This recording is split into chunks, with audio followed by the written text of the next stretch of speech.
Dear X dominates the world. Number 1 in the US, number 2 in China.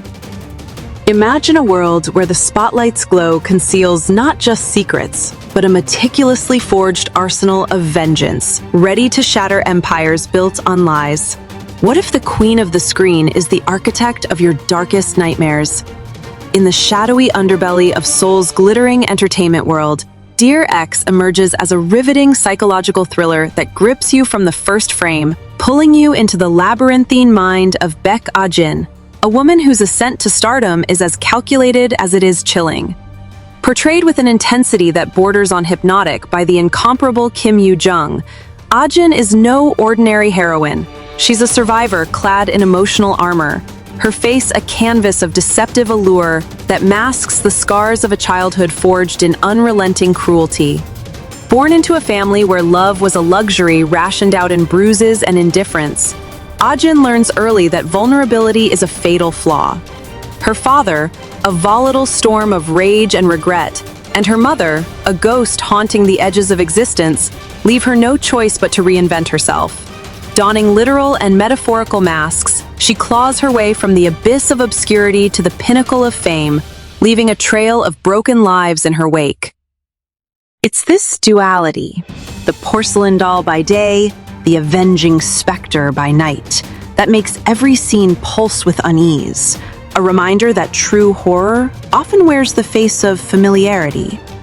Watching Ah-jin navigate boardrooms and bedrooms with the precision of a surgeon, I couldn't help but feel a twisted admiration for her resilience, even as her methods send shivers down my spine, echoing the quiet rage many of us bury deep within. What elevates Dear X beyond a standard revenge saga is its roots in the acclaimed webtoon of the same name by Vanzian, a digital masterpiece that first captivated readers with its unflinching exploration of human fragility.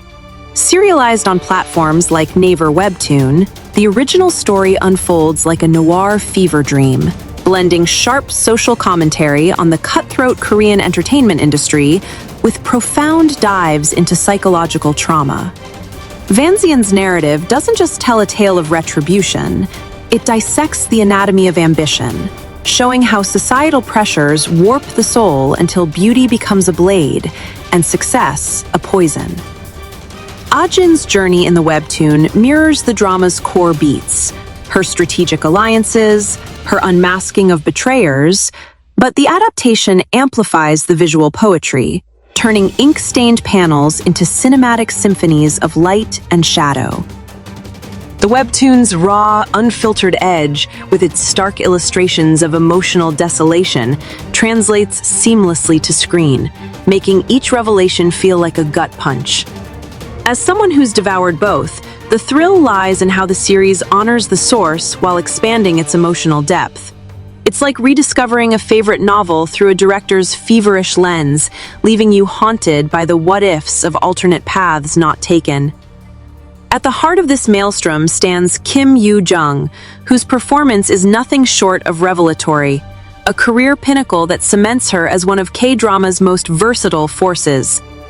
From her tender debut as a child actress in heartwarming family tales like Dong Yi and the ethereal Moon Embracing the Sun, where she embodied youthful innocence with a wisdom far beyond her years, Yoo-jung has always possessed an innate ability to pierce the soul. Her breakout as the spirited Hong Ra-on in Love in the Moonlight, opposite Park Bo-gum, showcased a romantic luminosity that won her legions of fans and awards, including the Baeksang Arts Award nod that whispered of greater things to come. Yet, it's her evolution into darker territories that truly astounds. Roles in Backstreet Rookie, where she infused comedy with poignant vulnerability, and the supernatural allure of My Demon, blending fantasy with fierce independence. In Dear X, however, she unleashes a ferocity that's both alien and achingly human, her eyes flickering between icy detachment and raw torment in a way that lingers long after the credits roll. It's exhilarating to witness this transformation. Yoo-jung doesn't just act the part of a sociopathic avenger, she inhabits it, her every micro-expression a testament to years of honing her craft. One can't shake the feeling that this role is her defiant roar against typecasting, a bold declaration that she can command the shadows as masterfully as the light, inspiring a profound respect for the artistry that demands such emotional excavation. Complementing Yoo-jung's tour de force is the ensemble, particularly Kim Young-dae as the enigmatic male lead, a brilliant yet fractured psychiatrist whose intellectual prowess is his only shield against his own demons. Their chemistry crackles with forbidden tension, a dance of intellect and instinct that blurs the lines between salvation and seduction. As the story unfolds, his character's dawning realization of Ah-jin's calculated encroachments, especially in the pulse-pounding revelations of episodes 7 and 8, ignites a suspense that coils tighter with each glance exchanged. These moments aren't mere plot devices, they're visceral explorations of codependency, where love emerges not as a cure-all, but as a mirror reflecting our capacity for both healing and harm. The supporting cast, from the scheming industry insiders to the unwitting pawns in Ah-jin's grand design, adds layers of moral ambiguity, each performance a brushstroke in a portrait of systemic corruption. It's this web of interconnected fates that makes Dear Ex so compulsively rewatchable. Every re-examination uncovers new threads of manipulation, evoking that delicious dread of realizing you're complicit in the unraveling. The series' global ascent feels almost predestined, a tidal wave crashing across borders that underscores the insatiable hunger for Korean storytelling in an era craving authenticity amid artifice. Launching on TVing with its first 4 episodes on November 6, 2025, Dear Ex wasted no time asserting dominance, clinching the top spot for new subscriber contributions for 3 consecutive weekends, a feat that speaks volumes about its magnetic pull. But it's the international fervor that truly dazzles. Perched at number 1 on Rakuten Viki in the United States for an unbroken trio of weeks, it has ensnared American audiences with its blend of glamour and grit, outtasting even the most hyped imports. In Japan, Disney Plus crowned it their reigning champion, a nod to the cross-cultural resonance of themes like reinvention and retribution that echo universal struggles. China mirrors this triumph with dual rankings at first and second, while in the Middle East and North Africa, Stars Play slots it at a formidable second, proving K-content's borderless alchemy. Southeast Asia bows to its allure on Viki, and HBO Max across the Asia-Pacific region pulses with its influence, topping charts in over 108 countries as per aggregated OTT metrics. This isn't just popularity, it's a cultural phenomenon, a testament to how Dear Ex taps into the zeitgeist of post-pandemic introspection, where viewers worldwide seek narratives that validate their hidden battles.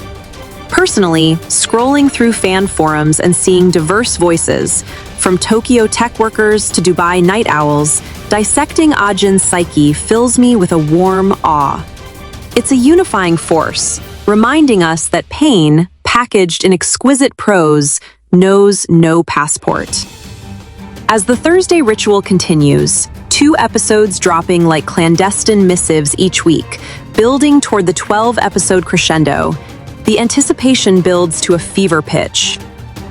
By late November 2025, with episodes 7 and 8 freshly unleashed on the 20th, the narrative's gears grind with heightened ferocity, unveiling Ah-jin's purposeful infiltrations that transform casual alliances into high-stakes gambits. These installments don't just advance the plot, they excavate the psyche, forcing characters, and us, to confront the cost of unchecked ambition. The pacing is a masterclass in restraint and release, eschewing filler for taut, dialogue-driven confrontations that leave you replaying monologues in the quiet hours. One such scene, where Ah-jin sheds a layer of her facade in a rain-slicked alley, captures the essence of the series' allure. It's raw, unflinching, and profoundly moving, stirring a cocktail of empathy and revulsion that lingers like a half-remembered dream. In a landscape saturated with feel-good escapism, Dear X dares to dwell in the discomfort, challenging us to question whether redemption is a destination or merely a fleeting illusion.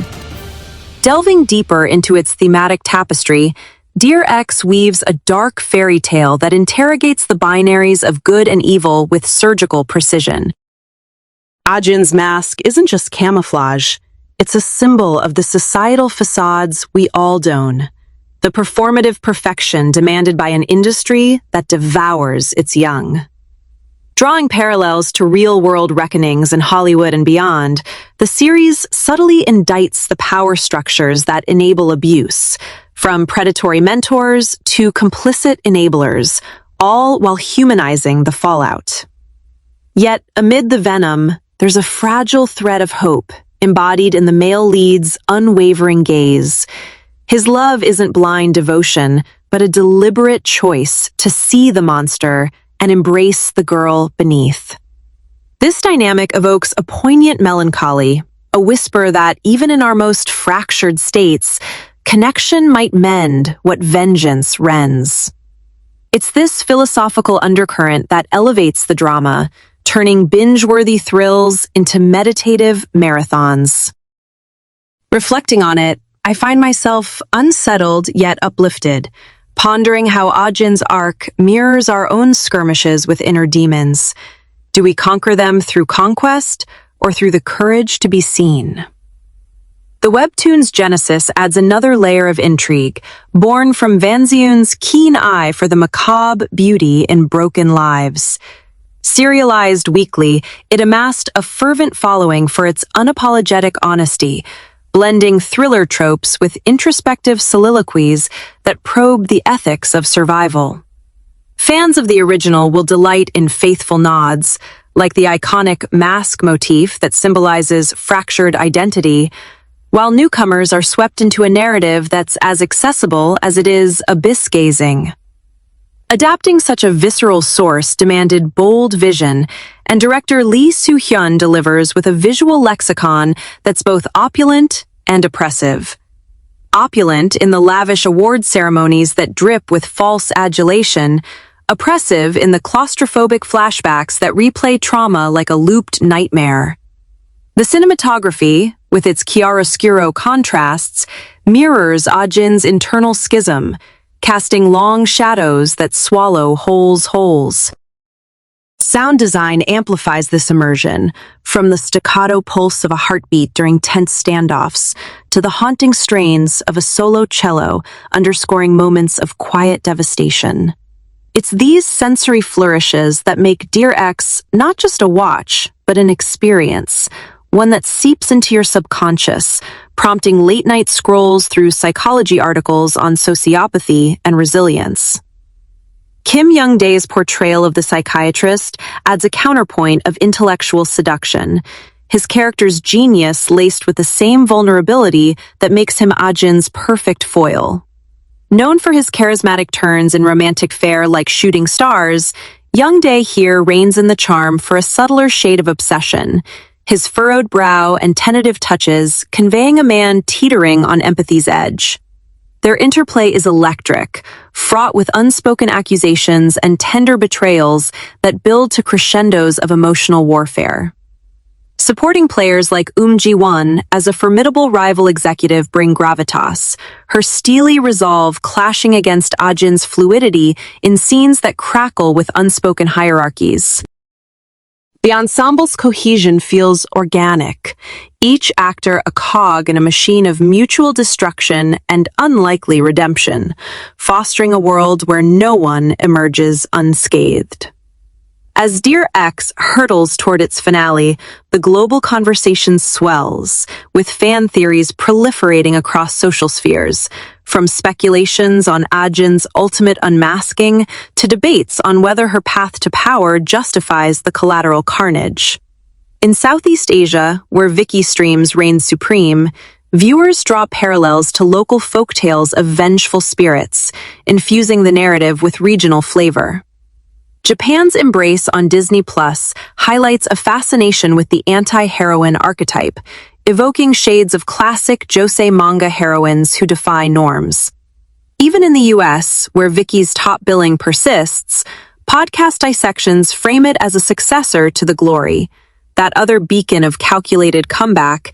Yet Dear X distinguishes itself with its introspective bent, prioritizing psychological autopsy over visceral payback. This cross-pollination enriches the viewing, turning solitary screens into communal catharsis. For me, it's a source of quiet joy, witnessing how a Korean tale sparks dialogues on mental health and agency worldwide, proving storytelling's power to bridge divides.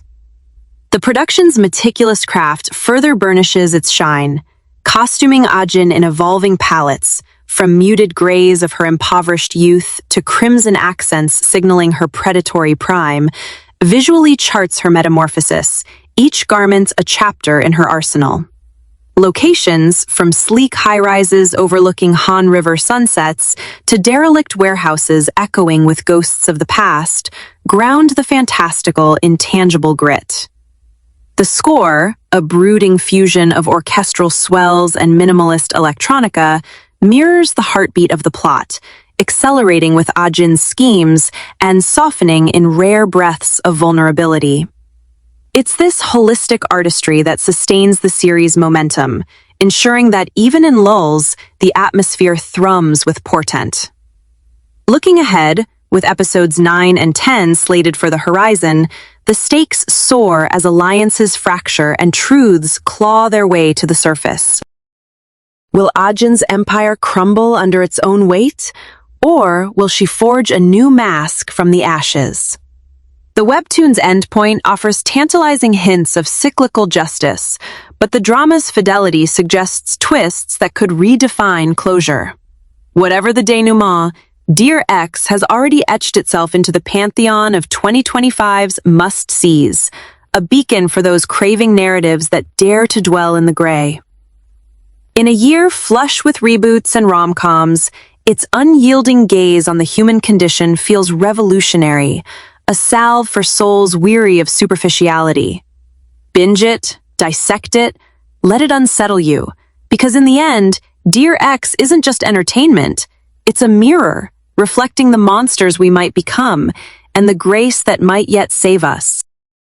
And as the credits fade on each installment, you're left not sated, but starved for more, pondering if your own mask slips just a little in the dark.